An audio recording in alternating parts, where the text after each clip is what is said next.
Welcome to the video session of Standard 7 Civics. In this session, you are going to see the second unit. The topic of this unit is Market and Consumer Production. Come, let's get into the video session. Unit 2, Market and Consumer Production. After learning this lesson, you can able to identify 4 different types of market structures. Able to know the differences between each type of market structure. Can understand why consumers needs production, and you can also able to understand the rights of consumers. When we talk about a market, we generally visualize a crowded place with a lot of shops and consumers. People are buying different types of goods like groceries, clothing, electronics, etc. in the market. So, in a traditional sense, a market is a place where buyers and sellers meet to exchange their goods and services. Market means a setup where two or more parties engaged in exchange of goods, services and information. So, the two parties involved in a transactions are called seller and buyer. The seller sells goods and the services to the buyer in exchange of money. Let's see about the features of a market. So, a market is also not restricted to one physical or geographical location. It covers a general wide area and demand and supply forces of region. There must be a group of buyers and sellers of the commodity to constitute a market, and the relationship between these sellers and buyers must be business relationship. Both the buyers and sellers must have access to knowledge about the market. At any given time, only one price can be prevailed in the market for the goods and services. This is the only possible in the existence of perfect competition. Now we will see about the classification of markets. Broadly, there are two classification of markets, the product market and the factor market. The factor market refers to the market for the buying and selling of factors of productions like land, capital, labor, etc. Now we will see the other classifications of markets. Here, the markets are classified on the basis of geographic location, time, nature of transaction, basis of regulation, and nature of competition. On the basis of geographic location, it is divided into local markets, regional markets, national market, and international market. Local market is a market that the buyers and sellers are limited to a local region or area. They are usually sell perishable goods of daily use. Regional markets. These markets cover a wider than local markets like a district or a cluster of few smaller states. Next is the national market. This is when the demand for a goods is limited to one specific country, or the government may not allow the trade of such goods outside national boundaries. Next is the international market. So the demand for the product is international and the goods are also traded internationally in bulk quantities. We can call it as an international market. Now we will see the classification of market on the basis of time. Very short period market, short period market, long period market. In a short period market is a market where the supply of goods is fixed and so it cannot be changed instantly. For example, flowers, vegetables, fruits, etc. The price of goods will depend on demand. Next, short period market. The market is slightly longer than the very short period market. Here, the supply can be slightly adjustable. And the long period market.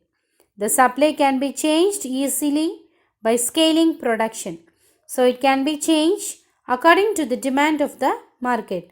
So the market will determine its equilibrium price in its time. Now we will see the classification of market on the basis of nature of transaction. Here the spot market and future market. So spot market is where the spot transaction occur. That is, the money is paid immediately. There is no system of credit. So in the future market, the transactions are credit transaction. There is a promise to pay the consideration of some time in the future. Now we will see the classification on the basis of regulation. That is, regulated market and unregulated market. So regulated market means there is some oversight by appropriate government authorities. Example, the stock market. Unregulated market is absolutely free market. There is no oversight or regulation. The market forces decide everything. Now we will see the classifications of market on nature of competition. Okay, types of market structure. There are three types: purely competitive market, perfectly competitive market, and imperfectly competitive market. Now we are going to see the imperfect competition is that monopoly, monopolistic competition, and oligopoly. Monopoly refers to a market structure in which there is a single producer or the seller that has a control on the entire market. The single seller deals in the products that have no close substitutes. Next is the monopolistic competition. The term monopolistic competition was given by Professor Edward H. Chamberlain of Harvard University in 1933 in his book Theory of Monopolistic Competition. The term monopolistic competition refers to the combination of monopoly and the perfect competition. Monopolistic competitions refers to a market situation in which there are a large number of buyers and sellers of products. The product of each seller is different in one aspect of the other. Oligopoly. The term oligo has been derived from the two Greek words. Oligoi means few and the poly means control. Therefore, oligopoly refers to a market form in which there are few sellers dealing either in homogeneous or differentiated products. Now we will see who is a consumer.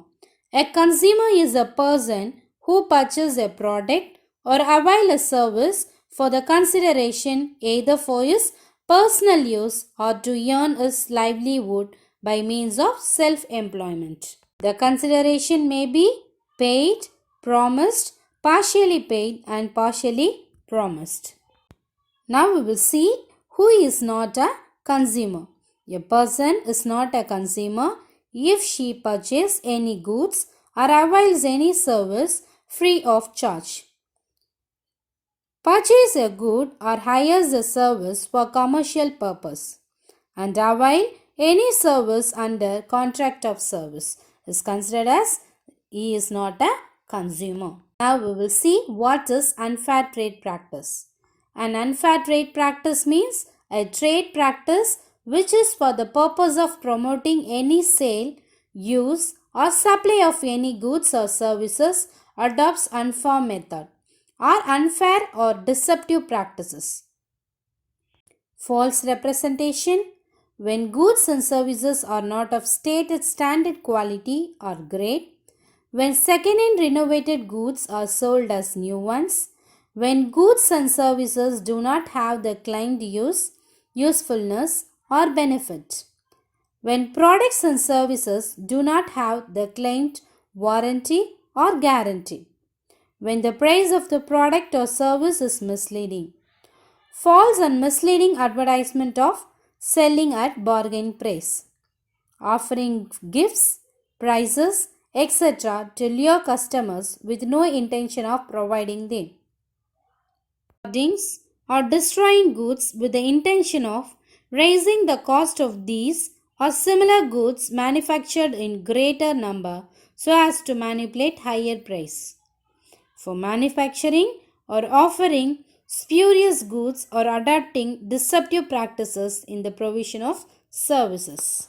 Now we will see about the consumer protection. So, consumer protection is a group of laws enacted to protect the rights of consumers, fair trade, competition, and accurate information in the market.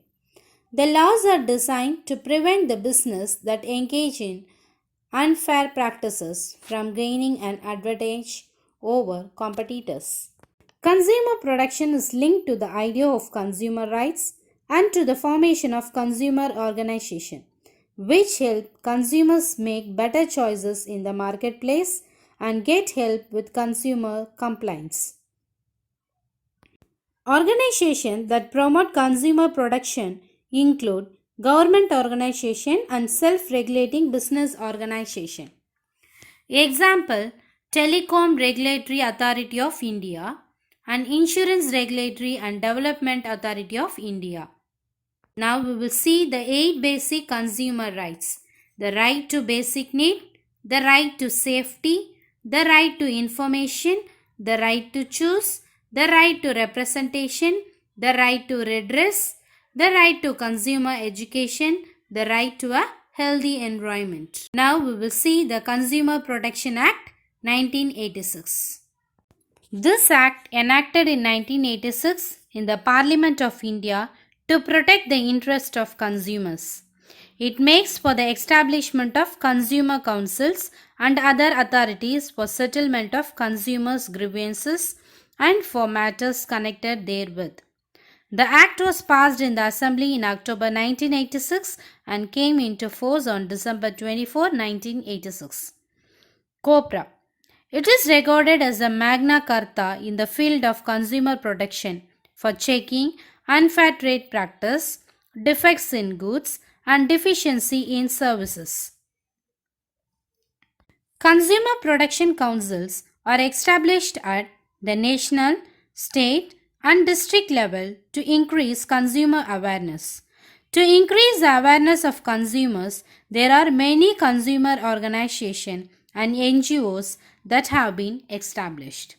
Consumer Disputes Redressal Agency, National Consumer Disputes Redressal Commission, established by the central government, it deals with the matters of more than 10 million. State Consumer Dispute Redressal Commission, also known as State Commission, established by the state government in the state. It is a state level court that takes up cases valuing less than 10 million. District Consumer Disputes Redressal Forum, also known as the District Forum, established by the state government in each district of the state. The state governments may establish more than one district forum in a district. It is a district level court that deals with the cases valuing up to 2 million. Consumer Protection Act of 2019. Indian Parliament in August 2019 passed the landmark Consumer Protection Bill 2019, which aims to provide the timely and effective administration and settlement of consumer disputes in this digital age. The new act will come into force on such date as the central government may so notify. The new act seeks to replace more than 3 decades old Consumer Protection Act 1986. Let us see some of the highlights of the new Act 2019. E-commerce transaction. The new Act has widened the definition of consumer. The definition now includes any person who buys goods, whether through online or offline transaction, electronic means, teleshopping, direct selling, or multi-level marketing. Enhancement of pecuniary jurisdictions. Revised pecuniary limits have been fixed under the new Act. E-filing of companies. The new Act contains enabling provisions for consumers to file complaints electronically and for hearing or examining parties through video conferencing. Establishment of Central Consumer Protection Authority. The new Act purposed the establishment of regulatory authority known as Central Consumer Protection Authority, with wide powers of enforcement. The CCPA will have an investigation wing headed by the Director General, which may conduct inquiry or investigation into consumer law violation. Unfair trade practices. Introduce a specific broad definition of unfair trade practices, which also includes sharing of personal information given by the consumer in confidence unless such disclosure is made in accordance with the provisions of any other law. Penalties for misleading advertisement. The CCPA may impose a penalty for the manufacturer or the individuals for the false or misleading advertisement and also sentence them to imprisonment up to 2 years for the same. If it is happened subsequently, the fine may extend to 50 lakhs and imprisonment of up to 5 years. Let us see the consumer courts in India. National Consumer Disputes Redressal Commission. A national level courts work for the whole country and deals compensation claimed exceeds rupees 1 crore. The National Commission is the apex body of the consumer courts. It is also highlighted appellate courts in the hierarchy. The National Consumer Disputes Redressal Commission is a quasi-judicial commission in India, which was set up in 1988 under the Consumer Protection Act 1986. Its head office is in New Delhi. State Consumer Disputes Redressal Commission. A state level court works at the state level with cases where the compensation claimed is above 20 lakhs but up to 1 crore. The State Commission is also as the appellate jurisdiction over the District Forum. District Consumer Disputes Redressal Forum. A district level court works at the district level with cases where the compensation claimed is up to 20 lakhs. Let us see some other important acts. The Consumer Protection Act 1986, the Legal Metrology Act 2009, the Bureau of Indian Standard Act 1986, the Essential Commodities Act 1955, the Prevention of Black Marketing and Maintenance of Supplies of Essential Commodities Act 1980. Consumers are needed to be treated like a king as they bring business to the seller. Previously, consumer needed to be cautious before buying any product, but these days, sellers needed to be more cautious before selling any product, as due to the policies introduced. Government laws, consumer protection, NGO, and the increased competition in the market, though the consumers are protected by policies and laws. Lack of awareness prevails among the consumers. The need of the hour is the consumers are empowered toward the right and protection. Students, hope you all understand this lesson. Thank you.